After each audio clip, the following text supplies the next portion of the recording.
The fleet came out of fold space at the edge of the Sol system like a fist. Unclenching, 4,217. Ships, the number was precise because Fleet Sovereign Drax liked precision. He liked knowing the exact count of every vessel under his command, the way other beings liked knowing the exact count of their heartbeats. It was not something he thought about consciously, it was simply always there, running in the background, a quiet hum of certainty. 4,217. Enough firepower to crack a moon, enough troop carriers to occupy 3 planets simultaneously, enough supply ships to keep the whole machine fed and moving for 6 standard years without resupply. It was by almost any measure anyone in 6 star systems cared to apply too much. For one dead world, Drax knew that, his admirals knew that, the junior officers who served on the bridge of his flagship Sovereign's Reach knew that too, though they were too new to say it out loud. You didn't tell the Fleet Sovereign that he'd brought a mountain to kill a mouse.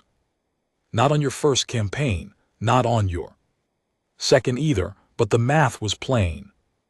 The Sol system had gone quiet 31 years ago. Before that, the humans, the species that called the 3rd planet home, had been loud, embarrassingly loud. They'd been broadcasting electromagnetic signals into deep space for over a century before the VTH even noticed, filling the dark with their radio waves and their television signals and their deep space probes, all of it rattling outward like noise from a bad neighborhood. The Vayath Intelligence Division had a whole archive of it. Music, arguments, moving pictures of their young ones doing pointless things for each other's amusement, weather reports, sports results, and then 31 years ago, silence. The leading theory among Vayath analysts was self-destruction. Humans had a documented history of it, multiple near extinction events in their own records, wars that scorched continents, industrial choices that nearly cooked their own atmosphere, the silence fit, species that could not stop fighting itself long enough to survive, gone quiet because there was nothing left to make noise. The second theory was plague. The third theory, held by small and generally ignored group of analysts in the back offices of the Vayath intelligence complex, was that the humans had gone quiet on purpose. That theory had not made it into Drax's briefing file. He stood at the forward viewport of the Sovereign Dream's Reach and looked at what from this distance was simply a star, yellow-white. Unremarkable, the 3rd planet was invisible at this range, a number on a chart, a coordinate, a target. Scan. Report, he said. His operations chief, a broad-shouldered officer named Sue, pulled up the display. Outer system clean, no satellites detected past the 7th planet, no automated defense platforms, no communication signals on any frequency. A pause, no signals of any kind. Fleet Sovereign, age of last detected signal, 31 years, 4 months, 17 days. Drax nodded. He had expected this. He had read the file 3 times on the Fold transit, and each time it told him the same thing. Dead system. Abandoned or extinct. The humans were gone, and the Sol system sat there full of ice-water asteroid clusters, rare element deposits in the belt between the 4th and 5th planets and the 3rd planet's oceans, 6 times the water volume of the VTH home world seas. Water was currency in the outer systems. Water was worth the trip even if there was nothing alive at the destination. Set. Advanced formation, he said. Standard. Conquest approach, we move inward at half-speed, fleet sovereign, SU and LT UNC and GTS. Voice carried the particular tone of a man about to say something he had already decided was not his place to say, and then saying it anyway. The operation order calls for a recon sweep before we cross the outer planets. Orbit probe deployment, then wait for return signal. Drax looked at him. Sue. Stop talking half-speed, Drax said. We in LT UNC and GT LL run probes as we advance. I'm not sitting at the edge of someone's dead solar system for 6 hours waiting for confirmation that no one is home. This was not an unreasonable position. In 30 years of conquest operations, Drax had never once encountered a dead system that was not in fact dead.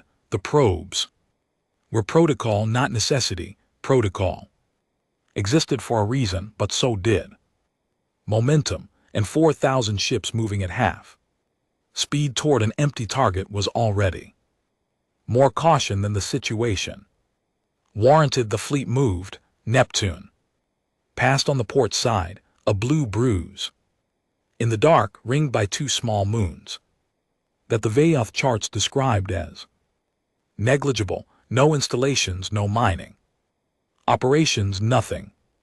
Your Venus followed, tilted on its side in the way that had apparently amused human astronomers for centuries. Drax had read about that in the intelligence file too. This strain fondness they'd had for the accidental angle of a gas giant, it seemed like an odd thing to feel fondness for. He launched the first probes when the fleet crossed the 7th planet's orbital path. Standard package, 6 probes fan deployment, moving inward at speed. They would reach the 4th planet, Mars. The humans called it a red rock with a thin atmosphere and no strategic value beyond its position. In approximately 40 minutes, then another hour inward to the 3rd planet itself. Drax did not watch the probe feed closely. He had reports to review, supply chain projections, occupation planning documents that his staff had prepared for the 3rd planet, though most of those were contingency frameworks for a world that might have nothing left alive on it. If the planet was genuinely dead, the occupation planning was moot. It became a resource extraction operation instead, which required different paperwork entirely. He was reading the extraction projections when Sue said, "Probe 2. Signal lost." Drax looked up. Mid-transmission, Sue was staring at his display with an expression that was not quite concern and not quite confusion, but lived in the territory between them. The signal terminated, not signal degradation, it terminated, full stop. Technical failure, possibly. Sue did not sound like a man who believed the word possibly. He sounded like a man using it because the alternative word was not one. You set out loud on the bridge of a flagship without being very sure. Probe 1 is still active. Probes 3 through 6 still active and advancing. Draw set down his report. Continue monitoring. 7 minutes later, probe 4 signal terminated. Same profile. Mid-transmission, clean cut, not a systems failure. Systems failures had a signature, a degradation curve. Stutter before the end. This was like someone reaching out and turning off a light. Probe 4 is gone, Sue said, and now the not quite concern on his face had resolved into something more definite. The bridge had gone quiet, not dramatically, not the theatrical silence of a bad entertainment program.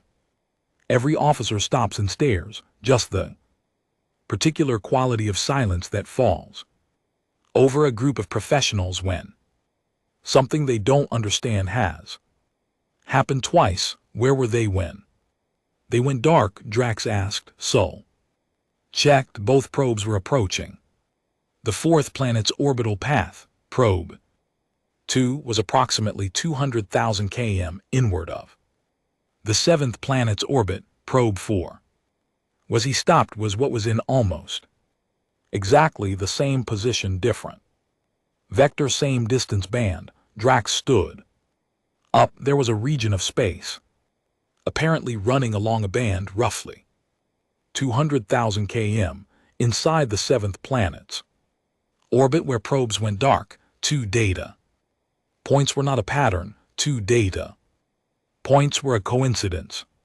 And fleet sovereign Drax had not reached his rank by mistaking coincidence for pattern, but he had also not reached his rank by ignoring 2 data points when they aligned. Halt the remaining probes, he said. Hold them at current position. I want full sensor sweep of that orbital band. Everything we have, all frequencies, gravitational, electromagnetic, thermal, the full spectrum. The sensor arrays of 4,000 ships were not a subtle instrument. Together they could detect a single power cell at 10 million km. They swept the orbital band for 22 minutes. They found nothing. No debris from the lost probes, no energy signatures, no physical obstruction, no signal interference source. The band looked exactly like the rest of the outer system, empty, cold, and dead.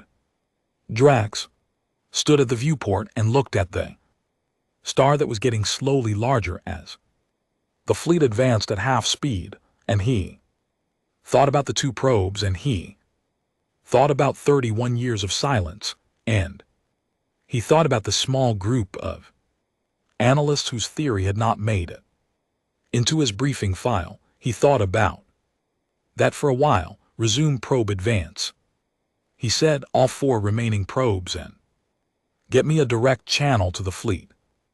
All ships. The channel opened. 4,217 vessels listening. This is fleet sovereign Drax. We have experienced an anomaly with 2 recon probes in the outer approach zone. Cause is undetermined. All ships are to maintain formation integrity and run continuous passive scans on full spectrum. Report any irregularity immediately. Any irregularity, a temperature variance, a gravitational micro fluctuation, a signal ghost, anything that your instruments show that your instruments should not be showing. Report it. Pause. That is all. He closed the channel. His second-in-command, High Admiral Bress, appeared at his side. Bree was older than Drax, had turned down Fleet Sovereign 3 times to stay in the field, and had the particular quality of stillness that belonged to beings who had been in enough dangerous situations to know what danger felt like before it announced itself. You think something is here, Bress said. It was not a question. I think 2 probes don't vanish in the same orbital band without a reason, Drax said. Sensor sweep found nothing. I know. Bress was quiet for a moment. That's worse. Drax did not answer because Bree was right, and there was nothing useful to add to a true statement. The remaining probes advanced. Probe 1 reached the 200,000 km band past the 7th planet's orbit and crossed it without incident. Probe 3 crossed it. Probes 5 and 6 crossed it. All 4 probes continued inward, steady and transmitting. Drax released a breath. He had not realized he was holding technical failure then. 2 probes out of 6. The equipment was old. This was not a high-priority mission. The resourcing reflected that. An old probe units had old components. He made a note to have a word with the logistics division when they returned, sending 4,000 ships into a system and equipping them with probe units that failed at a rate of 30% was not acceptable. The probes moved toward Mars. The fleet moved with them slow and vast and bristling. Probe 1 reached the Mars orbital path first. Its camera array swept the planet rust red as advertised. Cratered and cold, the thin atmosphere showing as a faint haze at the rim of the planet in the probe's imaging. Olympus Mons was visible, the enormous dead volcano that the humans had apparently been very proud of. Some of their old broadcasts had mentioned it. Nothing else, no lights on the surface, no orbital installations, no satellites. The planet looked the way the planet was supposed to look, old and empty and done with everything. Probe 1 on station at Mars orbit. Sue reported clean scan, no anomalies. Drax nodded, and then Probe 1 signal terminated, clean. Mid-transmission. The same profile as the first two. The bridge silenced this. Time was different. It'd wait. Probe 3 Drax said, still transmitting. 40 seconds from Mars orbital path. 40 seconds. Everyone on the bridge counted them without counting them. Probe 3 reached the Mars orbital path. For 11 seconds it transmitted clean data. The surface of Mars in steady detail. The thin sky, the old volcano, the rust and the rock and the nothing. Then it was gone. Drax did not move. He stood at the viewport and looked at the star ahead and felt something he had not felt in 30 years of conquest operations moving up his spine. He knew the feeling. He had felt it twice before in situations that had later taught him that the feeling was not weakness, it was information. The feeling was something is wrong in a way I do not yet understand. Probe 5. He said, his voice was even. Redirect. Hold it at the Mars orbital approach. Do not cross the line. Understood. Probe 6. Same. Hold position. Fleet Sovereign Breath said quietly, I know. Drax said, 4 probes gone, each one going dark at a boundary. First the outer band, now the Mars orbital line. Something was sitting at these lines.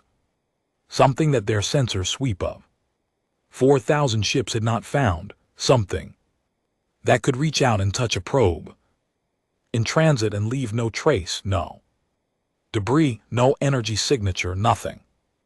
Something that had had 31 years to get very good at not being seen. Drax turned to face his bridge. All ships to combat. Readiness, he said, full weapons hot. Defensive screens up. A pause. And someone get me the analyst file. The full archive. I want everything we have on human military development from there. Last 20 years of broadcasts. Sue looked up from his station. Fleet Sovereign. What are we looking for? Drax looked back at the viewport, at the star that was still just a star, at the dark around it that held nothing his instruments could find. I want to know, he said, what they were building before they went quiet. He did not say, I want to know if we made a mistake coming here. He did not need to. Every officer on the bridge was already thinking it. The fleet held its position at the Mars orbital approach. 4,217 ships, weapons hot, screens up, scanning. A darkness that scanned back with nothing that showed on any instrument. They had somewhere in that dark past a line their probes could not cross.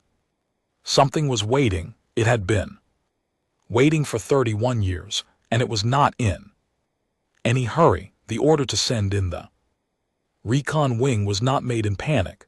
Drax was careful about that. He sat with the decision for 40 minutes before he gave it, which was not something he was known For fleet sovereigns were known for decisiveness, for the kind of command that moved like a blade, fast and clean. And without hesitation, 40 minutes of sitting at a viewport staring at a red planet that 8 probes was not decisive. His admirals knew it, his bridge crew knew it, he knew it himself, but 4 probes were gone, and the sensor grid of 4,000 ships had found nothing. And the file on human military development from their final years of broadcasting had turned out to be less useful than he'd hoped. Most of it was noise, political arguments, economic reports, entertainment. The military content was fragmented, partial, deliberately vague. Even in their own public communications, humans had apparently learned early that broadcasting the specifications of their weapon systems to the entire galaxy was not wise, which meant the archive told him what they'd been thinking about, but not what they'd actually built, what they'd been thinking about in their last decade of broadcasting was defense, not conquest, not expansion, defense. The distinction had seemed unimportant to the analysts who'd compiled the file.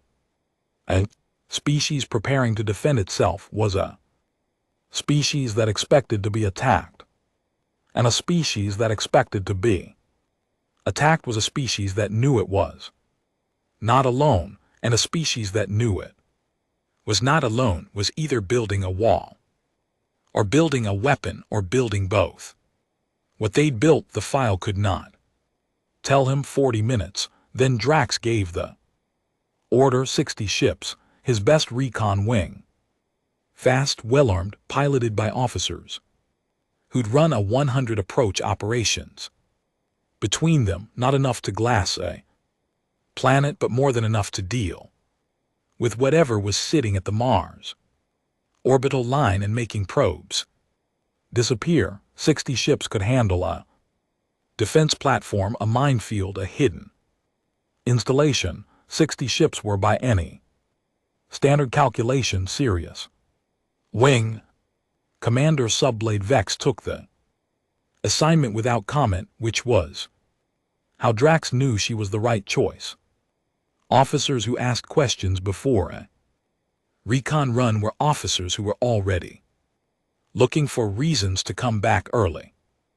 Vex had never come back early. He watched her wing peel away from the main formation, 60 ships tightening into a spearhead, moving toward Mars at 3-4 speed, aggressive enough to be decisive, and careful enough to be alive. Maintain open channel with the wing, he told Sue.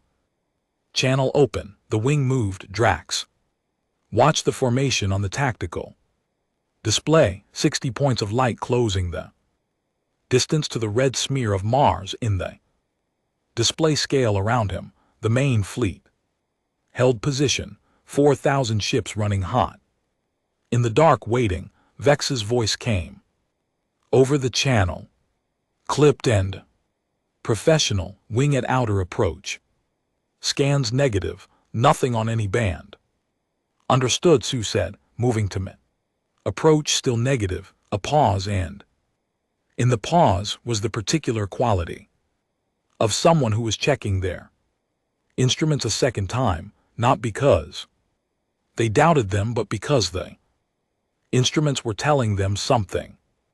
Boring, and boring felt wrong. This is a dead planet, genuinely nothing here. Drax said nothing. The wing advanced. Mars grew in the tactical display, the scale shifting as the 60 ships entered close approach range. The planet resolving from a smear into a sphere. Rust red and massive and old. Wing on station, Vex said, beginning orbital survey pass. I'm seeing. She stopped. Subblade, Sue said, a 3-second silence in combat operations. 3 seconds was a long time. I'm seeing the surface, Vex said. Her voice had changed. It was still professional, still controlled, but There was something underneath it now. Something that the control was working harder than usual to hold down. I'm seeing the surface and I'm seeing, she stopped again, Vex Drax's voice now. Direct Fleet Sovereign, another pause. And this one was different from the others. This one was the pause of a person who was choosing words, because the first words that came to mind were not words you said in a report. The surface is opening, the bridge of the Sovereign's reach when still clarify. Drax said the surface of the planet, it is opening. She seemed to be testing each word before she put it down. Way you tested ice before you stepped on it.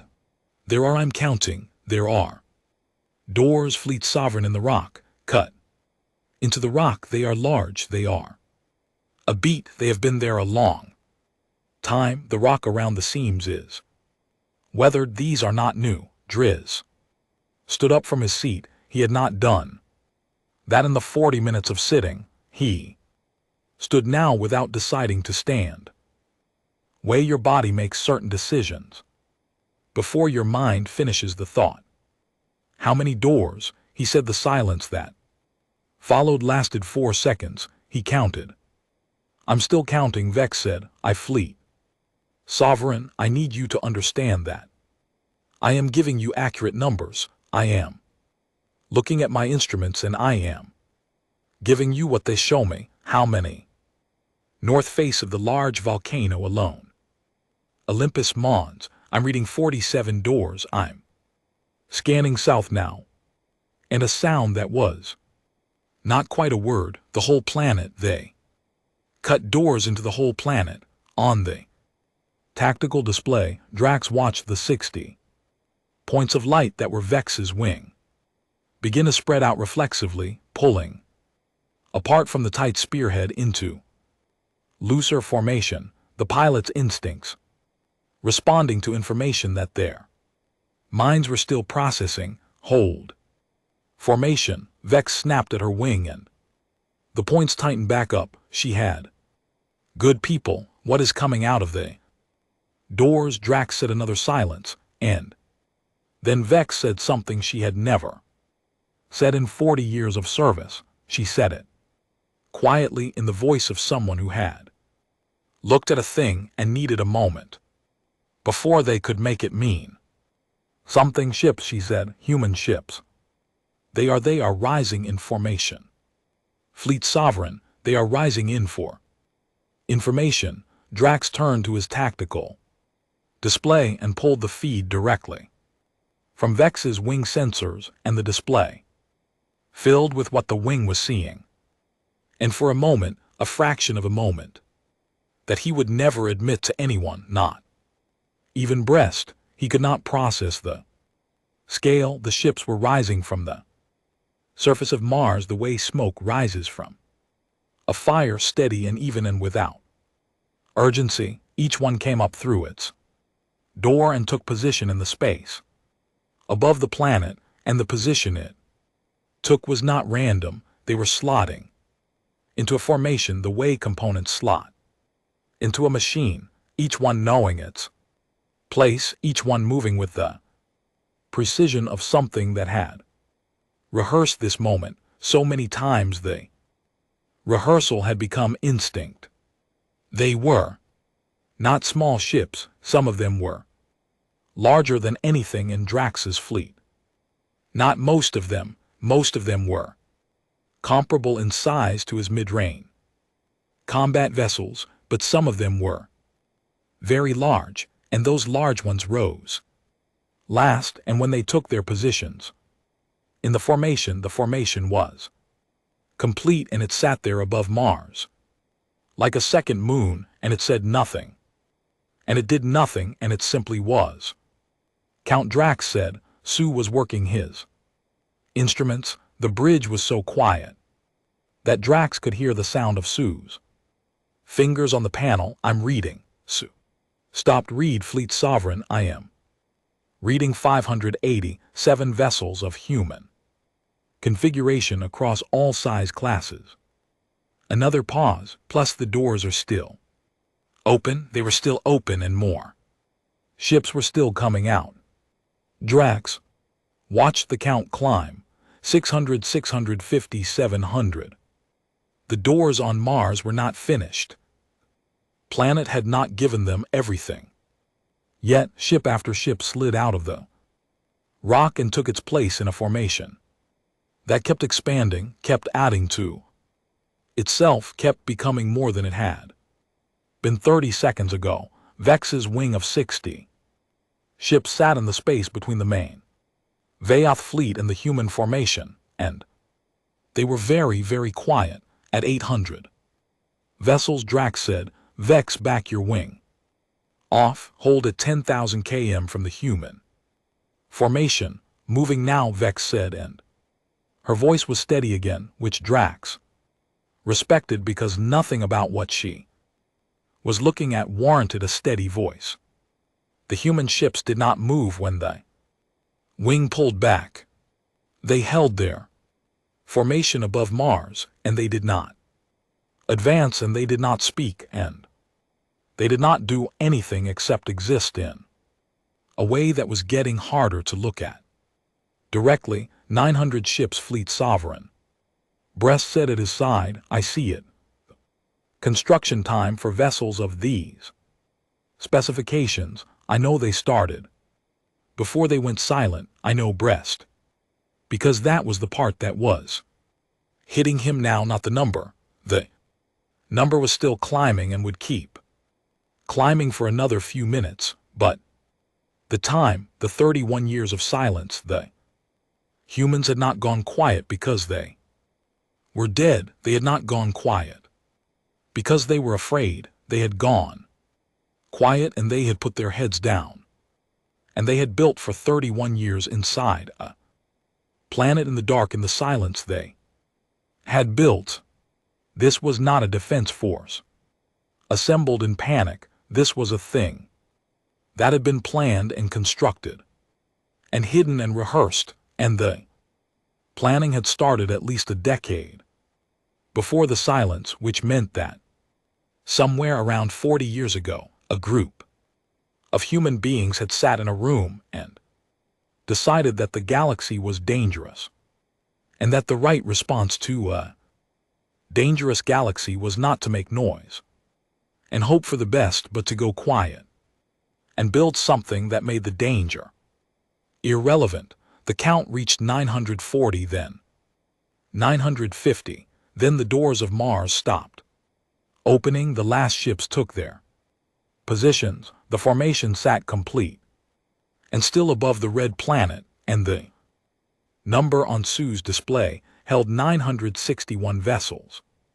Drax stared at the number. His fleet had 4,217 ships.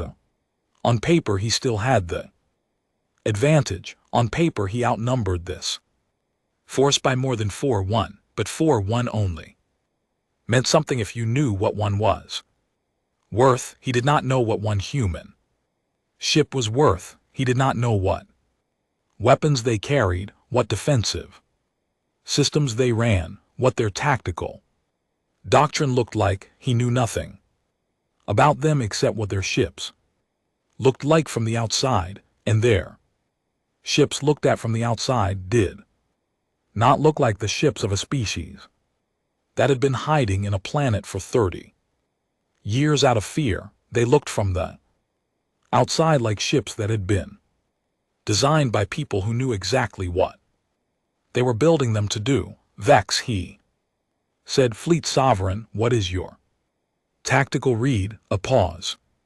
Vex had been doing this long enough to know what the question meant. Not "what do you see?" He could see everything she could see. Question meant "you are 60 ships sitting between me and nearly 1,000 unknowns. What does your gut say?" "My gut says," Vex said carefully, "that we are currently positioned in a space that the human fleet has already calculated for, that the distance my wing is sitting at, the angle we came in on, the approach vector the main fleet is holding, I Think they knew we were coming and they placed themselves accordingly. Another pause. My gut says that when those doors opened, we were already inside. Something we just couldn't see the edges of it yet. Drax said nothing, because Vex was his best wing commander, and her gut had been right 40 years of service, and there was nothing useful to add to a true statement. 961 ships sat above Mars and said nothing and did nothing, and Drax stood on the bridge of his flagship at the head of 4,000 ships and felt the shape of a decision forming in front of him, heavy and cold, the kind of decision that would be in the history files no matter which way he made it. He had come here for water and rare metals and an empty planet. He was standing at the edge of something that was not empty, something that had been waiting for him for 31 years in the dark under a red planet. While the galaxy assumed it was dead, humanity had been waiting, and now it looked at him across the dark 961 ships deep, and it still said nothing because it did not need to. The doors of Mars stood open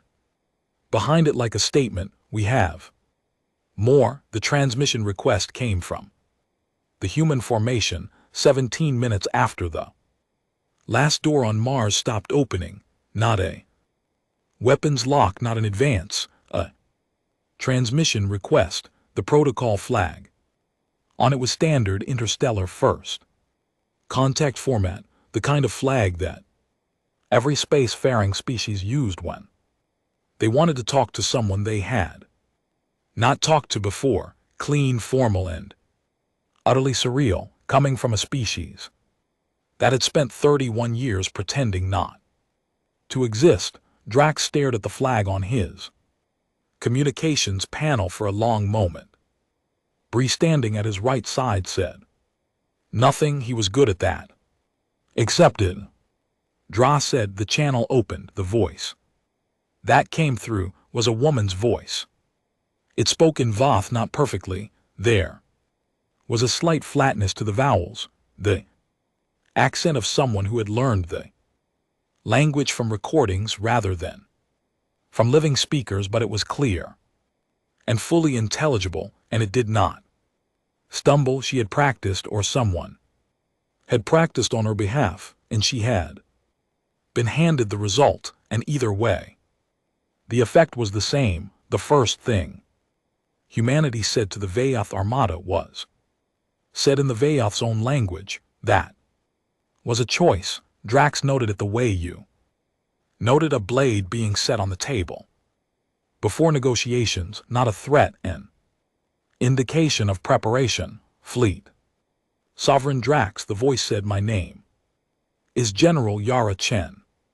I command the Soul Defense Grid. I want to be straightforward with you about several things, and I would prefer if we could do this without anyone dying. I think we both have enough information by now to agree that dying would be a waste of everyone's time. Drax glanced at Sue, who was running a source trace on the transmission. Sue looked up and pointed down. The signal was coming from the surface, Mars underground. She was not on one of those ships. She was in the rock, in whatever installation had built those ships, watching this from somewhere he could not reach without going through 961 vessels first. General Chen. Dra said. His own V was, of course, perfect. You have my attention. Good, she said. Then let me tell you where we are. No preamble, no pleasantries. The flatness in her voice was not rudeness. It was efficiency, the tone of someone who had a great deal to say and had already decided which parts of it mattered. Your fleet is currently positioned at the Mars orbital approach.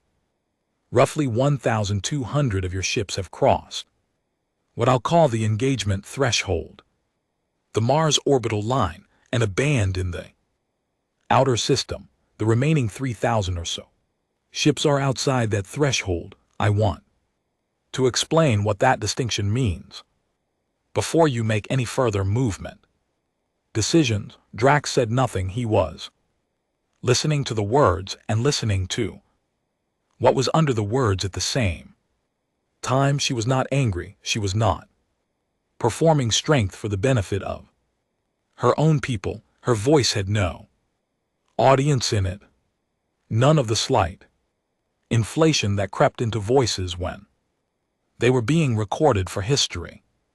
She was talking to him the way a person talked to someone they needed to understand something quickly. That was, in its own way, more unsettling than anger. The 1,200 ships inside the threshold, Chen continued, are currently in range of a system we call the Soul Defense Web. The web is a network of signal disruption nodes distributed across the inner system. I won't explain the technical details because they won't change your situation and we'd be here all week. What I will tell you is what it does. She paused just one beat. Fleet Sovereign, please ask your operations chief to run a weapon system diagnostic on the ships currently inside the Mars orbital line. Drax looked at Sue, a slow look, the kind of look that asked a question without asking it. Sue was already running the diagnostic. His face, as the results came back, did something complicated. Fleet Sovereign, Sue said, tell me, ships inside the Mars orbital line, are their weapon systems? Are Sue stopped, started again. Navigation is functioning. Engines are functioning. Life support nominal. Clears throat. Communications functioning. A pause that had wait. Weapon systems across all vessels inside the threshold are reading and active. Bridge was completely silent. Not damage, Sue said, as if this distinction needed to be made clear to himself as much as anyone. Not destroyed, inactive. The systems are present and intact, but they are not responding to activation commands. 193 ships. Drax had not ordered any of them to fire. He had had no reason to order them to fire, but the knowledge that he could not order them to fire if he wanted to, that the option had been removed without his knowledge, without a shot, without a single visible action from the human formation that still sat above Mars, saying nothing. He breathed through it. General Chen, he said. His voice was even. He was proud of how even it was. You have my full attention now. I thought I might, she said, and there was something in her voice that was almost, not quite, but almost gentle. Not mocking, something more like the tone of a person who had imagined this conversation many times and was finding the reality of it exhausting in a way they had expected. I want to be clear about something. This is not an attack. The web is a defensive system. It does not destroy ships. It does not harm personnel. It removes offensive capability from vessels that are inside a defined perimeter. The distinction matters to me, so I'm telling you. Defensive. DRA said, yes, you have disabled 1,200 warships. I have removed their weapons capability. Yes, their crews are fine. Their ships are intact. If your fleet withdraws past the outer threshold, I will deactivate the web and your weapons will restore. Everything goes back to the way it was. A pause. I want you to have a clear picture of your options before we continue this conversation. Drax turned to Bree. Breast had the look of a man who was doing math, old experienced math, the kind that didn't need a panel to run, the kind that ran in the back of your mind over decades of campaign operations and came back with answers that fit on one line. Breast said very quietly, 1,200 Ships can't fire, 3,000 ships outside. The threshold can, if he calls them in. They enter the web's range, Drax said. Yes, and then we have 4,000 ships that can't fire. Bress said nothing because there was nothing to say. Drax turned back to the communications panel. General Chen, he said, you said you wanted to be straightforward. I'll ask you a direct question and I expect a direct answer. That's a reasonable expectation, she said. How far does this web extend? A pause, 3 seconds. Far enough, she said. It was not an evasion. It was a precise answer. It told him exactly what she needed it to tell him. That the boundary of the web was not a fixed line he could calculate and exploit, that the web was larger than the Mars orbital threshold, and that she was not going to give him the specifications he would need to find its edge. It told him in 2 words that there was no tactical solution to the web available to him from outside. He had brought 4,000 ships to a system that had spent 31 years building a cage, and he was already partially inside it. I want to understand something, Drax said. He kept his voice measured. Conversation, not a negotiation. Not yet. You've been silent for 31 years. Your people went dark. The whole galaxy assumed you were gone. You spent that time building this, a gesture at the tactical display, at the 900 ships and the web and the dead system that was not dead. Why? The pause this time was longer, 5 seconds. He got the impression she was deciding not what to say, but how much to say, because we were watching, she said. For 31 years we were watching. We know what's out there. We know what the Vayath have done to 12 other systems. We know what the hegemony did to the Terrace.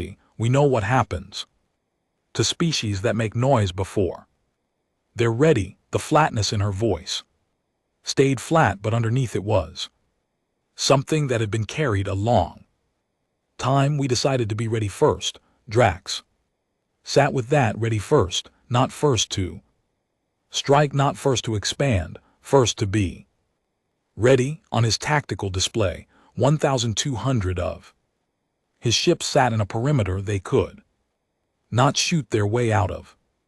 961 human vessels held their positions above Mars, unhurried, unmoving, and somewhere beneath the surface of the red planet, an installation that had been carved into the rock over decades, a woman who had spent her career preparing for this specific morning sat at a channel and waited for him to understand his situation. What is it you want? Drax said. Right now, Chen said, I want you to hold your position and not call your outer fleet forward. That's all I want.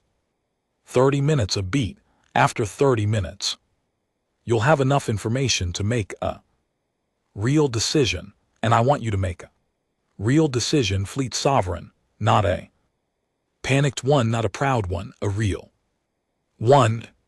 Drax looked at the display, at the numbers, at the 1,200 ships sitting blind, and the 3,000 sitting outside, and the 961 sitting still, and the doors of Mars standing open behind them.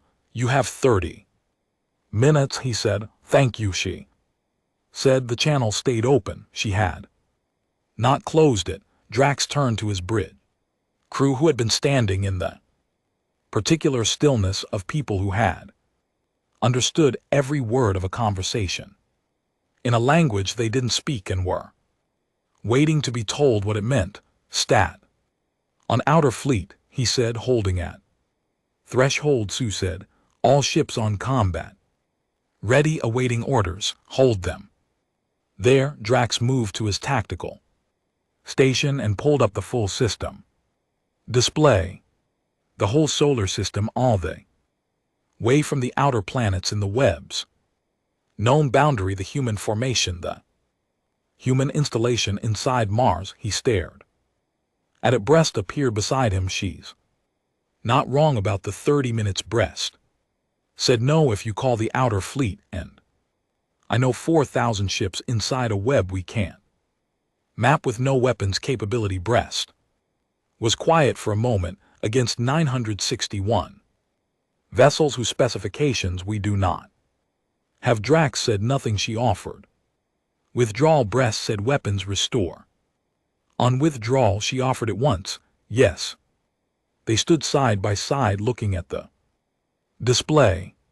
Somewhere in the display, in the space around Mars in the dark, between the planets, the sole defense web was sitting in its invisibility and doing its work on 1,200 warships, and the number of people in the galaxy who had known it existed before this morning was apparently very small, and all of them were human, and they had kept that secret for 31 years. Drax thought about that, about the discipline it took, the patience, the silence. He thought about his briefing file with its theories about why the humans had gone quiet, self-destruction, plague, and in the back offices unread, the third theory. He thought about the analyst who had written that third theory, and whether they were still alive, and whether if they were somewhere right now in the quiet of their back office with a particular expression of someone who had been right for 31 years and was only now finding out they were right. Fleet Sovereign Sue said we have 28 minutes remaining. Drax straightened up. He looked at the display one more time, at the numbers, at the shape of the thing he was standing inside. Get me the full weapons diagnostic on every ship inside the threshold, he said. I want to know exactly what we have and what we don't have. I want the outer fleet commanders on a closed channel, not general broadcast, closed channel only. I don't want this conversation on open comms. Understood? And someone find me everything we have on the sole defense web. He moved back toward the viewport. I want to know if anyone in the galaxy has ever heard of it before today. He already knew the answer, but he wanted to see it confirmed in writing. The answer, when it came back 4 minutes later, was exactly what he expected. Nothing. No record, no intelligence, no rumors.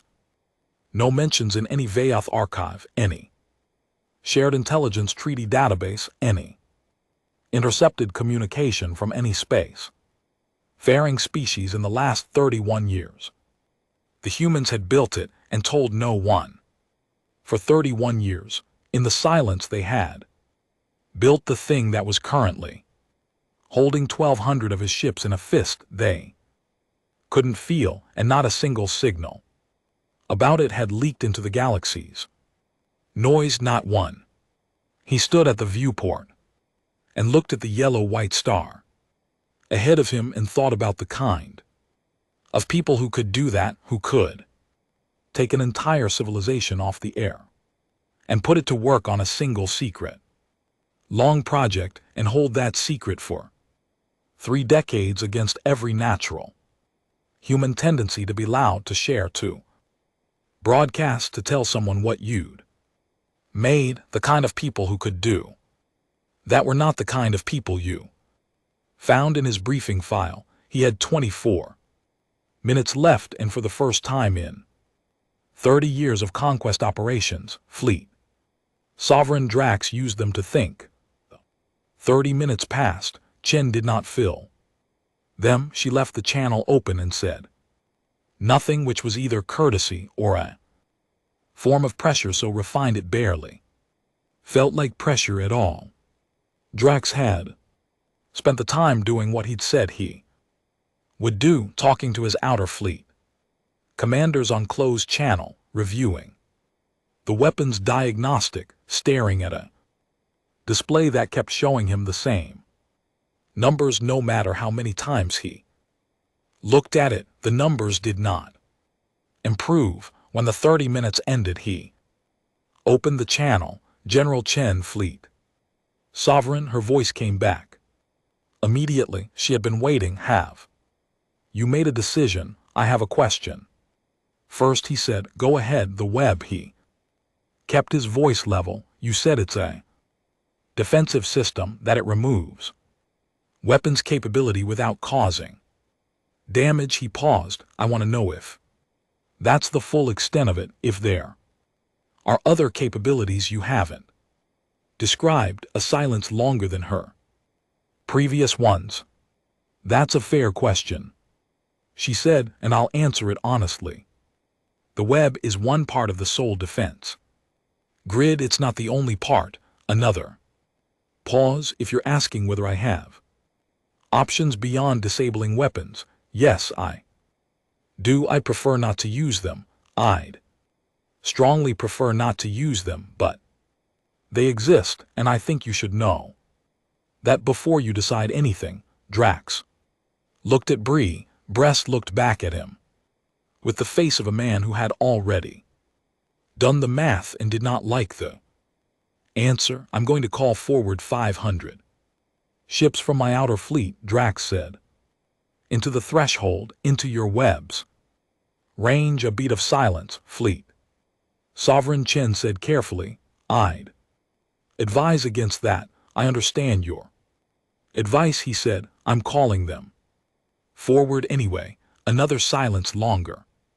When she spoke again, her voice was the same flat, tired efficiency it had always been, but there was something underneath it now that had not been there before. Not anger, something that might have been the opposite of anger.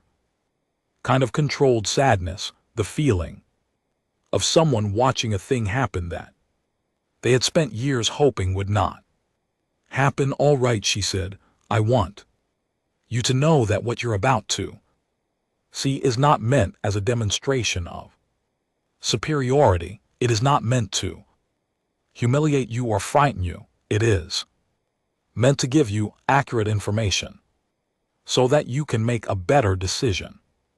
A pause. That's the only reason. Drax found that he believed her. He wasn't sure what to do with that. He opened the outer fleet channel and gave the order. 500 ships, fast advance into the threshold. On the tactical display, 500 points of light broke from the outer formation and began to move, shaping into a broad wedge as they accelerated, crossing the dark between the outer system and the Mars orbital line with the smooth, terrible momentum of objects that masked as much as small moons. 500 warships fully armed because they were outside the web's range when they started moving, their weapons hot and active, their targeting systems running. Drax watched them cross the distance, watched them approach the outer threshold, the band in space where his first two probes had gone dark, watched them cross it. For 6 seconds they were fine. 500 ships inside the threshold. And then inside the threshold, their weapons began to go quiet one by one as the web found them, and that was expected. That was the part he already knew, and he watched the weapons diagnostics update on his panel. Inactive, inactive, inactive, rippling down the list of 500 ships like a hand drawing a line through a column of numbers, and then something else happened. It did not happen with a sound. It did not happen with a flash of light or an explosion or any of the things that happened in combat when ships died. It happened in the absolute silence of deep space, which was the only kind of silence there was out here. And what it looked like from the tactical display was simply this: 500 points of light went dark, not the way a ship went dark when it was destroyed. There was no debris signature, no energy bloom, no shock wave registering on the gravitational sensors. The points simply stopped being on the display, One moment. They were there moving, massing fully. Present in every sensor reading the Sovereign's reach was running. The next moment they were not. 500 ships gone. The bridge of the Sovereign's reach made no sound for a long time. Drax stood at his tactical display and looked at the space where 500 ships had been and were no longer, and he was aware of his own breathing in a way he was not usually aware of it, and he was aware of the complete stillness behind him where his bridge crew had stopped moving, stopped talking, stopped doing anything except looking at the same display he was looking at. Sue, he said, fleet Sovereign. Sue's voice had the quality of a man speaking through something. Tell me what the sensors show. No debris. Sue was reading from his panel in the careful voice of someone who was reporting what the instruments said and not what the instruments meant, because the instruments' meaning was not something he was prepared to put words to yet. No energy signature, no gravitational anomaly, no communication signal, no, there is no trace of 500 ships. Fleet Sovereign, the sensors show empty space, thermal clean, electromagnetic clean, gravitational mass reading. A pause. Clean, Sue said. Fleet Sovereign, the mass of 500 ships is not registering on gravitation sensors. Whatever happened to them, it did not leave them in normal space. Drax breath. General Chen, he said. I'm here, she said. Her voice was quiet, not triumphant, just present. Where are my ships? They're safe, she said. All personnel are unharmed. The ships are structurally intact. They are currently held in what we call a fold anchor, a localized compression of space that functions as a pocket. The ships are in the pocket. They're not in your dimension of normal space, but they're not damaged and they're not dead. Pause. I want to be very clear about that. They're not dead. You folded space. Drax said. Yes, around 500 ships. Yes, he had heard of this technology. Theoretical papers from Vayoth physicists, from hegemony researchers from 3 or 4 other species that had published speculative models over the last century, folding space-time as a weapon system, containing targets in a pocket dimension.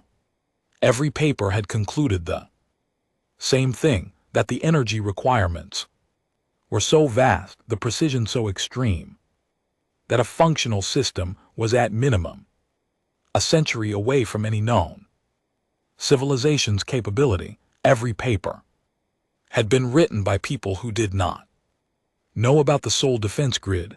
How long have you had this? He said. It was not quite a question. It was more like a thought that had fallen out of his mouth. The fold anchor took 22 years to make work. Chen said. We lost a lot of people figuring it out. Something moved briefly across the flatness of her voice. We lost a lot of people in this whole project. It wasn't none of this was easy.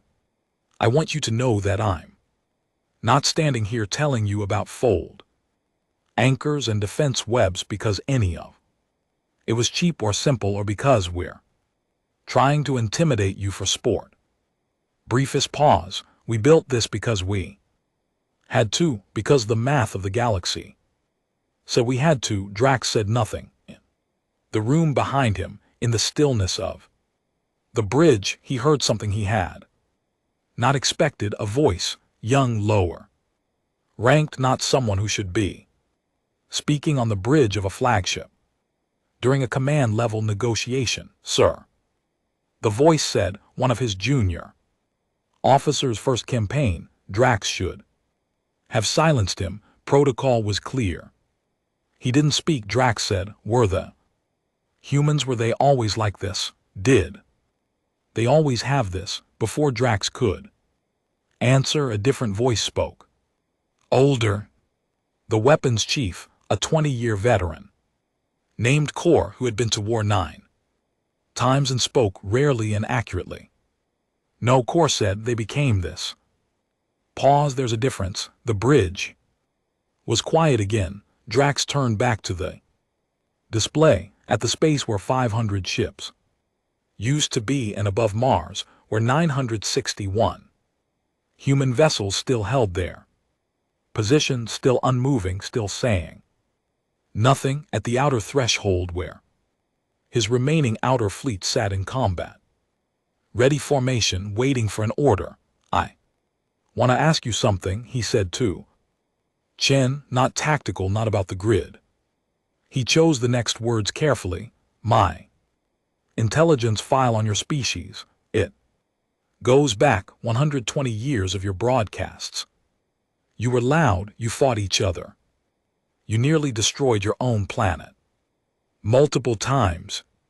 You were, from a strategic analysis standpoint, you were not a species that appeared to be going anywhere good. He paused, and then you built this, not just the technology, the discipline, the silence, the 30 years.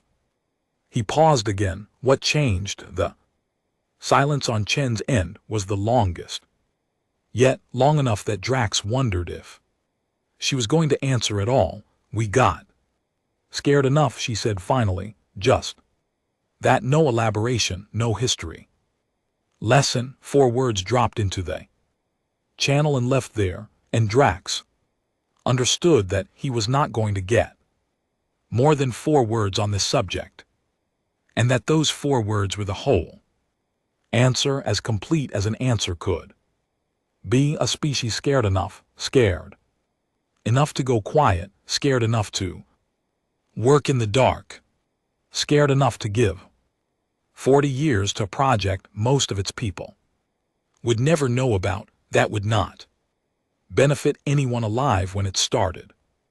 That was entirely and only for the future, for the morning whenever it came, when something showed up at the edge of the solar system and pointed itself inward. Drax had fought 30 years of wars against species that were afraid. Fear made species frantic. Fear made them loud and desperate and reactive and prone to mistakes. He had never fought a species that had taken its fear and made it into something patient. He turned from the display and looked at Bree. Brest looked back at him with an expression that Drax had not seen on Bree's face in 30 years of campaigning together.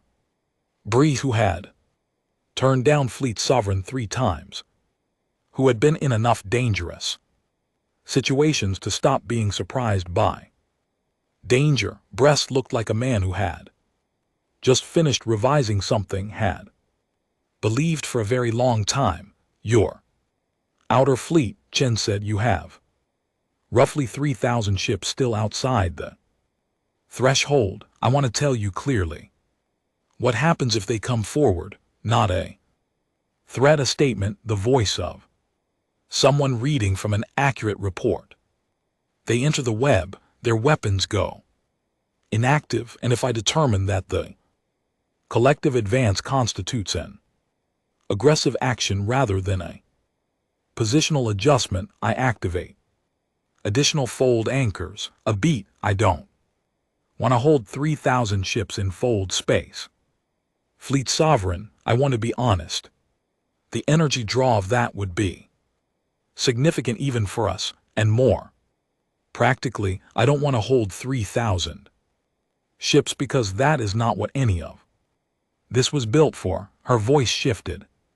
Barely a fraction. It was built so this conversation could happen instead of something else. Drax stood at the viewport for the last time and looked at the yellow star, thought about 31 years of silence, thought about 22 years of work to make a fold anchor function, thought about the engineers in the dark, under the rock of Mars, working on something that would not be tested until the morning it was needed, trusting that The morning would come, and trusting more that the work would hold when it did. Thought about the junior officers. Question behind him, were they always like this? And Core's answer, they became this. There's a difference. He turned back to his bridge. Stand down the outer fleet advance, he said. Hold position. Outside the threshold, all ships hold position. He moved to the communications panel. General Chen. Fleet Sovereign, my 500 ships, he said. When do I get them back? When you leave. She said simply, all 500 ships released. Fully intact, fully crewed, the moment your fleet withdraws past the outer boundary. A pause, and the 1,200 inside the threshold, their weapons restore on withdrawal. Too, you leave the same fleet you came in with. Everyone goes home. Drax looked at the tactical display one last time.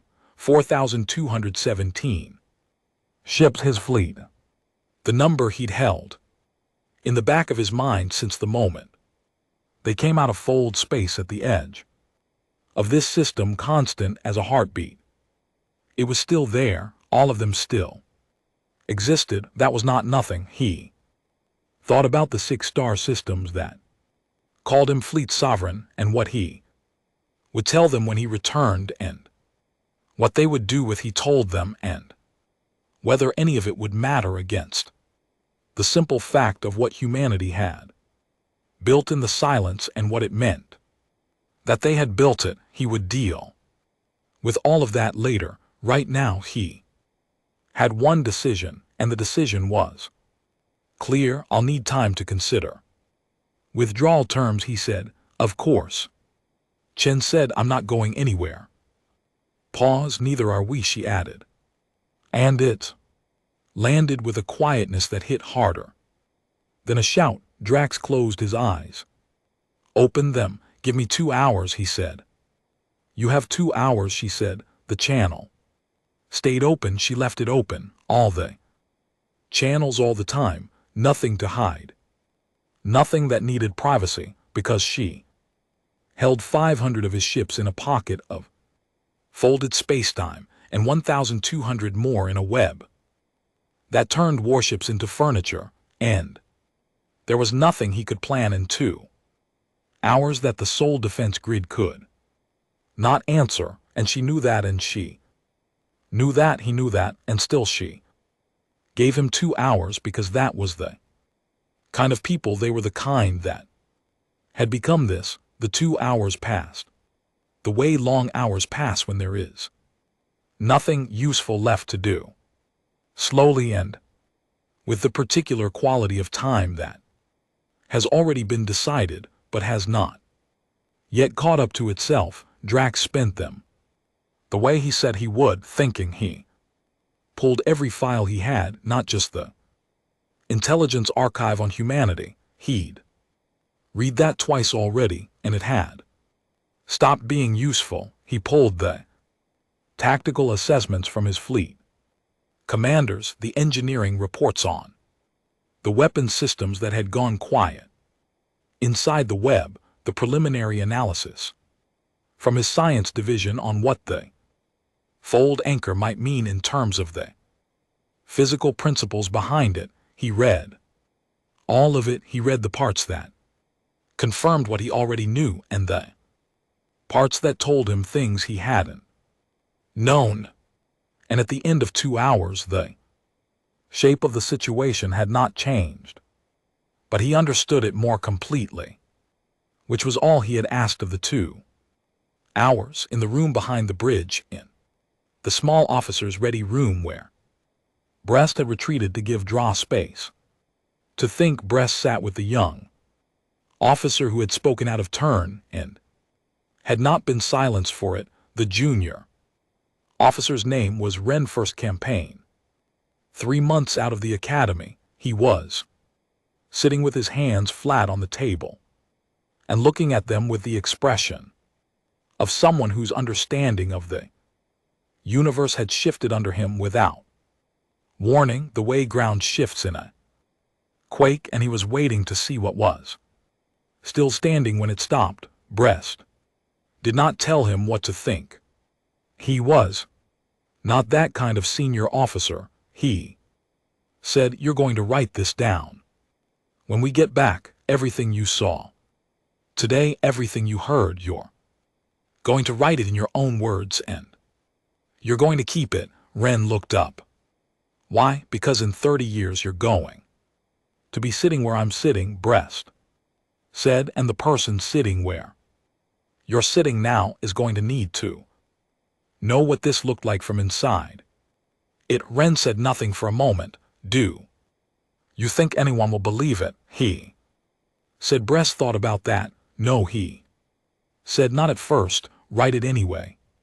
In the main chamber of the Olympus Mons bunker, 12 meters below the surface of Mars, General Yara Chen was eating a meal that had been cold for 90 minutes.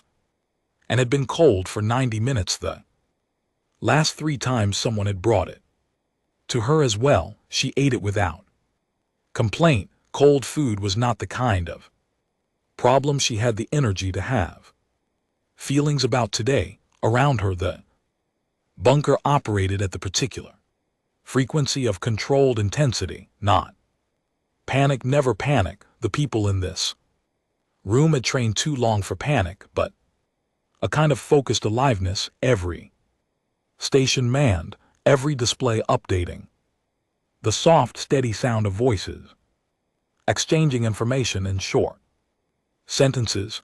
The bunker had 10,000 people in it, distributed across its levels and corridors and operations rooms. And right now, all 10,000 of them were doing their jobs the way they had practiced doing their jobs, and the fact that the practice had become real was something most of them were handling better than Chen had expected. She had expected at least some of them to cry. Some of them were in the corridors away from the stations. She had seen it. She didn't say anything about it. They were entitled. Priya appeared at her elbow. Priya, who was 26 years old and had been assigned to the general's operations team 8 months ago and had shown in those 8 months the particular quality of intelligence that expressed itself not as speed but as depth, the kind that sat with a problem until it understood it rather than running past it to the answer. "He's been quiet for 90 minutes, Priya said. "I know. Is that good or bad?" Chen took another bite of cold food. "It means he's thinking." "Thinking is good." She looked at the display showing the VTH formation, the 1,500 ships inside the threshold sitting weaponless, and still the outer fleet holding its position in the dark. Fleet sovereign who thinks is better than one who doesn't. What do you think he's thinking about? Chen set her fork down, looked at the display for a moment. "The same thing I'd be thinking about," she said. "How to go home and describe what he found here without it sounding like an excuse." Priya was quiet for a moment. "Will he tell the truth?" "He'll tell what he saw," Chen said. "Whether that counts as the truth depends on how well his people listen." She picked her fork back up. "That part's not our problem." The 2 hours ended and Drax opened the channel. General Chen, Fleet Sovereign, still present, still the same voice. "I'm going to ask you a question," he said. "And I want an honest answer. I've been giving you honest answers. I know this. One is different." He paused. He had spent the last 20 minutes finding the right words for this, and he was not sure he had found them. "Why didn't you come for us first?" "Silence. You have fold anchors," he said. "You have the web. You have 961 ships, and whatever is still inside those doors on Mars that you haven't shown me yet. You've had this capability for some of it for at least 20 years. You knew what the Vayoth had Done to 12 other systems you knew about. The Hegman and the Terrace, his voice stayed even. You could have come for us. You could have come for anyone you wanted. You chose not to. I want to know why. The silence stretched. Chin said, her fork down for the last time. She looked at the display at the 4,000 alien ships sitting in her system, 1,200 of them currently held inside a web there. Builders had spent decades laying 500 of them tucked into a fold anchor that had taken 22 years and many lives to make real, and the rest of them waiting in the dark for an order that she was going to make sure never came. She thought about the engineers not as a group, as people. Mara, who had designed the first web node and died of a heart attack at 61 before the network was 20% complete, and who had known she wouldn't live to see it finished and had kept working anyway.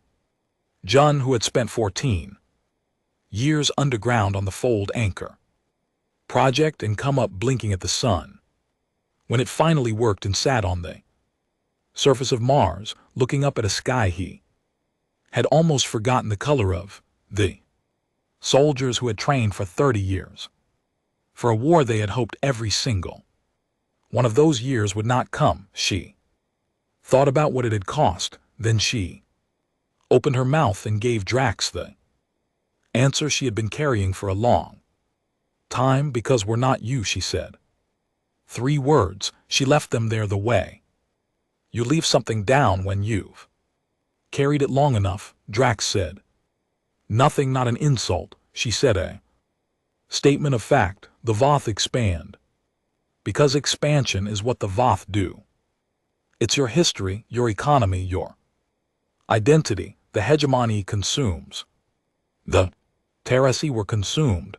Every species out there is doing the thing their history made them do, and most of the time they're not even making a choice about it anymore. A pause. We made a choice 31 years ago. We looked at the galaxy and we decided what kind of species we were going to be, not what kind of species we had been. We'd been plenty of things, most of them bad. What kind of species we were going to be from that point. Her voice was steady. We decided we were going to be the kind that stays home. Drax sat with that. That's it, he said. That's it. You built all of this. He said, to stay home. We built all of this, she said, so that staying home was a choice we could actually make, so that nobody could take it from us. A pause. There's a difference between staying home because you can't leave and staying home because you decided to. The bridge of the Sovereign's reach was very quiet.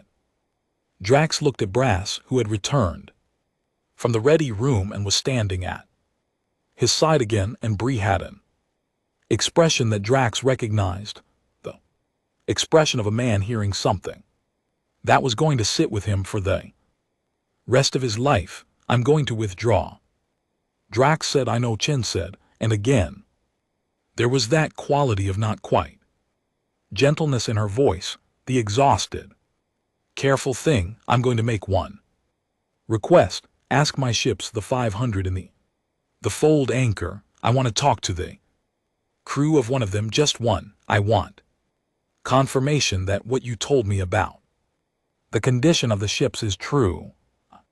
Pause. That's reasonable, she said. Stand by. 30 seconds. Then a new voice on the channel, male, slightly shaken but present and clearly functional, speaking in VTH with a strong accent. This is Captain Han of the Immovable Truth. We're intact. I don't understand what happened to us, but we are intact. Crew is accounted for. Ship is undamaged. We are in, I don't know what we're in. It looks like space, but the stars are wrong. Everything else is fine. Drax closed his eyes for 1 second, opened them. Thank you, Captain.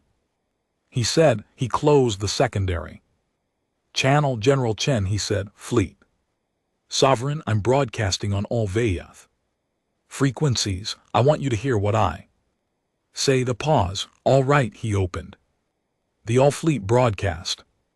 Every Vayath ship in the Sol system and through the relay station stretching back into Vayath space, every command post and fleet station and operation center that was connected to the network. He did not prepare a speech. He had spent 2 hours thinking, and none of it had gone toward a speech because the situation did not need a speech. It needed a report. Fleet Sovereigns wrote reports. This is Fleet Sovereign Drax. I am transmitting from the Sol system, third planet Sun.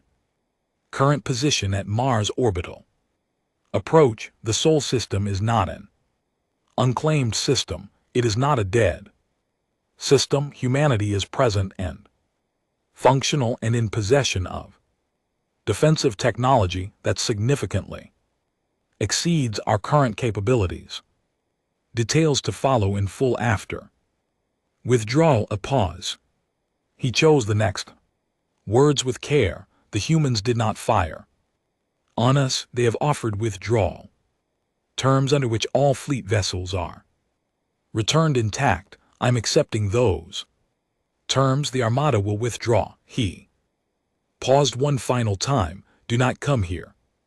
That is not a recommendation. It is information. Do with it what you will. He closed the broadcast. The channel back to Chen was still open. She said, Thank you for the broadcast. It was accurate. He said, I know. A pause. Fleet Sovereign, one more thing. Yes. The hegemony is going to hear that broadcast. So is everyone else connected to the relay network. I don't know what they'll do with it. Her voice was not asking for anything. It was not making a threat. It was the voice of someone sharing information they thought was relevant. We're ready for whoever comes. I want you to know that, not to frighten you, to give you something accurate to put in your report. Drax looked at his tactical display one final time at the Sol system as it actually was not the dead system in his briefing file, the real one, full and defended and patient and awake. It will be in the report, he said. Journey, she said. He closed the channel. The withdrawal took 6 hours. Orderly formation intact. Way Drax ran every operation precisely and without theater as each segment of the fleet crossed back past the outer threshold. The weapon systems on the ships inside the web came back online one by one, and when the last inner fleet vessel crossed the line, the web released its hold and the diagnostics cleared, and then the fold anchor opened, and 500 ships fell back into normal space in a cluster at the Mars orbital line, exactly as Chen had promised. Intact, crewed, undamaged. The stars around them, the right stars in the right places. Captain Hands immovable.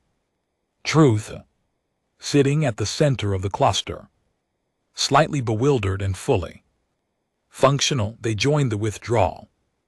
Drax watched the Sol system shrink on his display from the viewport of the Sovereign's reach, the yellow star getting smaller, Mars going back to a dot, the human formation above it holding its position until the last V ship crossed out threshold.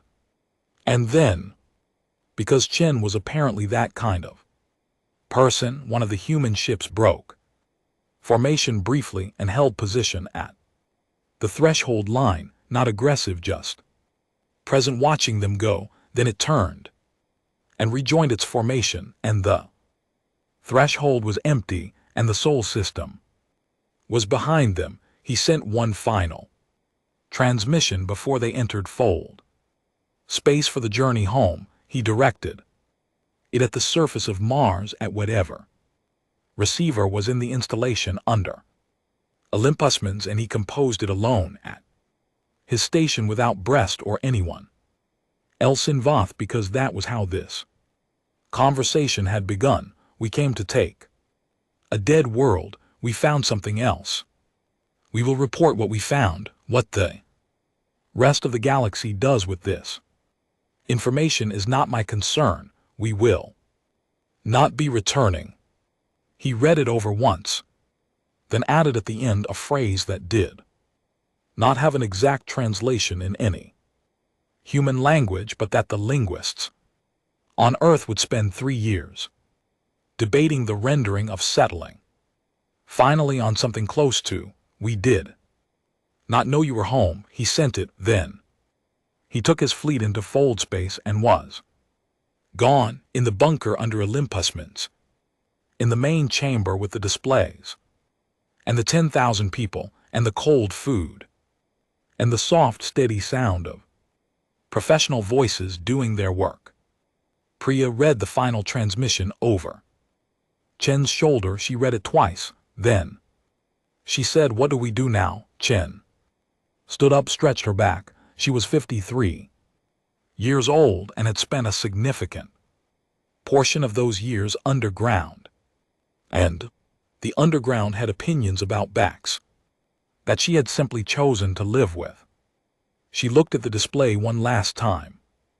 The VOTH drive signatures fading in the outer system getting small, and then the fold space signatures as the fleet jumped, and then nothing, clean space. Her space, the sole system as it was supposed to look on her displays. Monitored, defended, and quiet. Now she said, "We wait for the next one, and we hope the VO talk loud enough that there isn't one." She turned from the display and headed for the corridor. "And we finish breakfast," she said over her shoulder. "It's been cold for 6 hours and I'm not wasting it." Priya laughed. It sounded a little like crying, but only a little, and only for a second. Then she followed the general down the corridor, past the stations and the personnel and the hum of the system that had held the world, and let the moment pass quietly. And the bunker went on doing what it had always done, being ready, staying ready, going nowhere, home.